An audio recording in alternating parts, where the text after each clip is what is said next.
beautiful. Young female, maybe around 2 years old, would be a guess.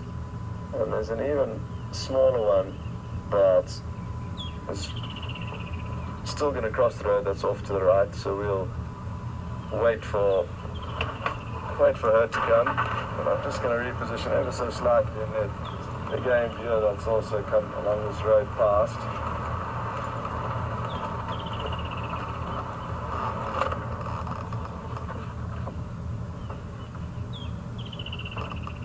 So good to have Giraffe back in the area, as I've mentioned in the past, and I'm sure Mark has as well. We don't get to see them very often.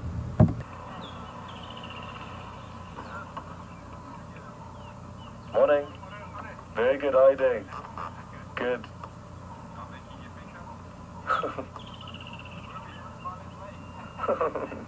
Don't worry, we won't film you. Hey folks, how are you doing? How's everyone? No, we're not. We're for a company called WildEarth TV. And we're doing a live stream broadcast, so there's people all over the world at the moment who are watching and following this live, so. Good, very good. Yeah, so when you go home, you can also join us for a few game drives around an area that you'll be familiar with after your safari. Lekker man. Cool. Have a good morning. Bye. Bye.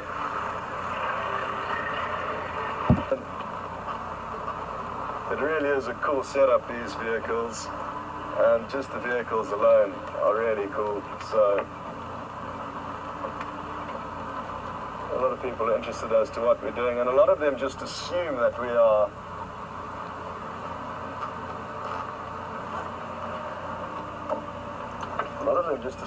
we're filming footage for a documentary or a movie. None of them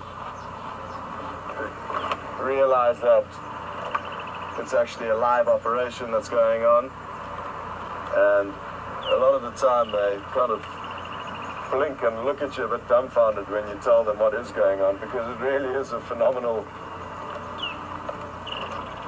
thing that the WildEarth founders have managed to get into place. I think it's remarkable what technology has allowed us to do these days, and the smallest member of the set, it's not a baby by no means, but it was considerably smaller than the two we have seen.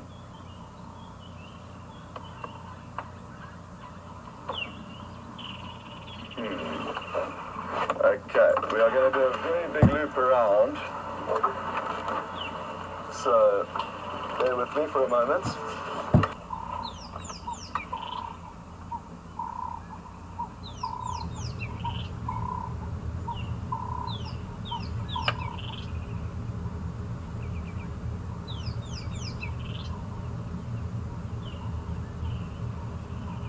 Just got a question through from Hal in Dakota. Morning, Hal. Welcome on board. I was asking how quickly a giraffe can run. Now, that is a good question, and you can see with those really long legs, you can imagine the stride that they can take. And it's a beautiful thing to watch giraffe moving quickly, especially through open plains. I've had some really great sightings in East Africa, where there are typically a lot more open plains than most parts of southern Africa. So I had some wonderful sightings of them there. And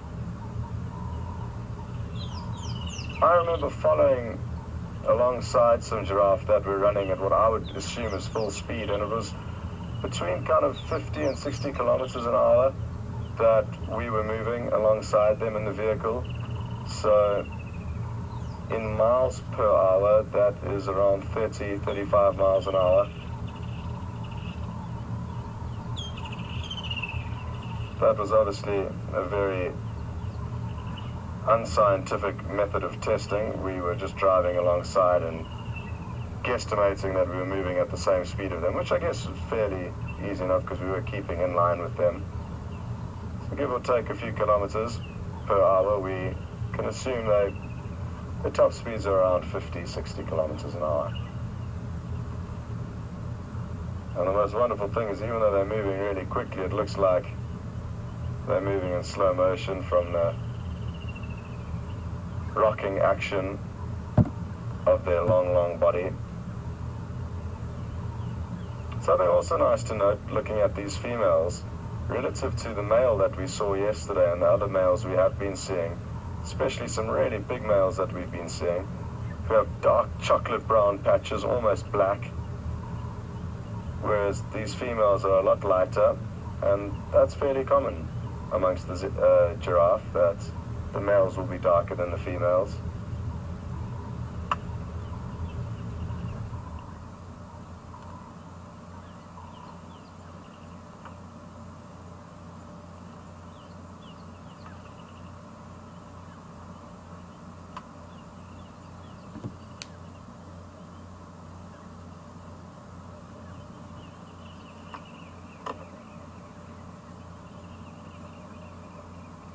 The tree that she's feeding on is a buffalo thorn, and it's got really nasty hooked thorns as well as straight thorns, but as you can see, her technique of stripping all the leaves off will aid in flattening those thorns. So she grips on at one point, and then by stripping, you can imagine the flattening effect it has on any of the straights or hooked thorns as she strips down the plants. So they do adapt their browsing technique depending on the trees they're feeding on, but they're always up against the thorny bushes, and the trees have thorns for a reason. It's not superficial or just there for aesthetics. It's because the trees with very tasty leaves have had to develop protection to try and slow down the herbivores when feeding on them, whereas trees with less palatable and less nutritious leaves have not required to develop thorns or security from herbivores. So it's fair to say that any small leaves you see out here are the tasty ones, and any big ones you see are typically not the tasty ones.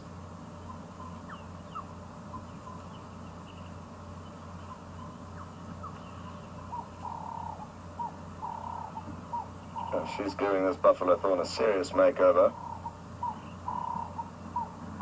It'll be interesting to see how long she does manage to feed on it, though, because all the plants do pump out bitter tannins to the leaves when they are under attack.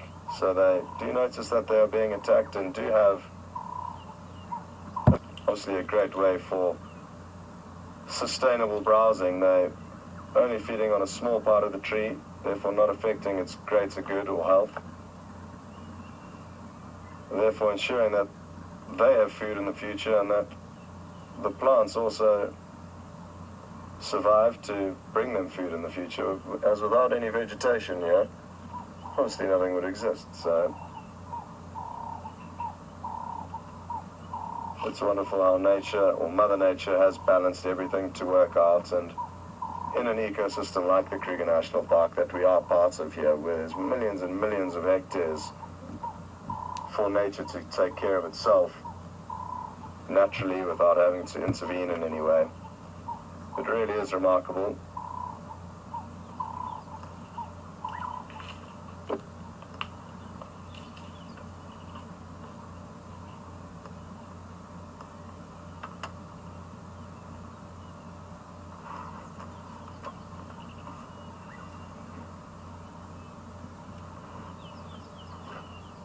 Say that they do darken with age. So that is a good point, and something that I possibly should have mentioned. In the same breath, though, it's important to realize that you cannot use this simply as a gauge for the age of animals, because even if we take the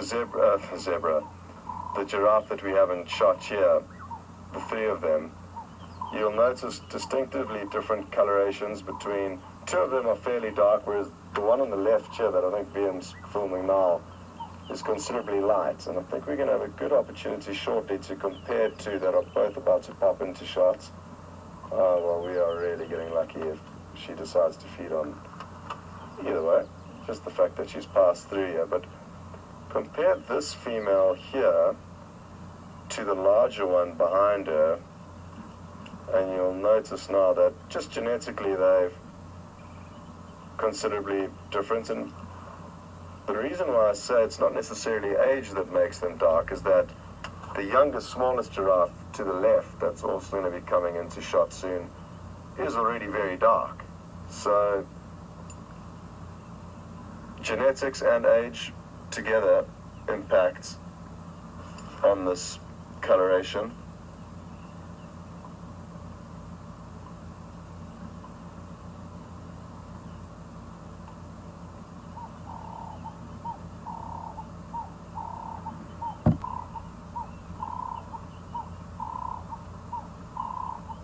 I was imagining things, or did she just say something to us? I just saw her lips moving. But as you know, giraffe don't make any audio, so you do have to lip read them, and it was quite funny because just after I did say good morning, you may have noticed she was kind of moving her lips from side to side, almost as if she was talking.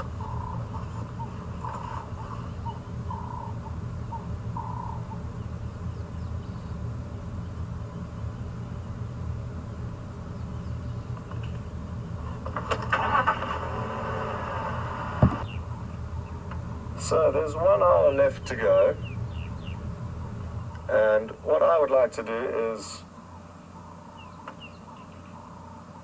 once we have finished with this giraffe sighting, which may be now because they are heading into fairly thick bush, but we'll just give it a minute or two just to establish what the best option will be. And then I'd like to head back to Kunyuma and see if anything's changed there. There's a chance we'll find him up the tree, and the only way to find out is by going there. But it'll take us about 15 minutes to get there, and we'll go past Treehouse Dam on the way. We'll slowly start weaving our way in that direction and see what happens. Right for now, out of shots and not looking.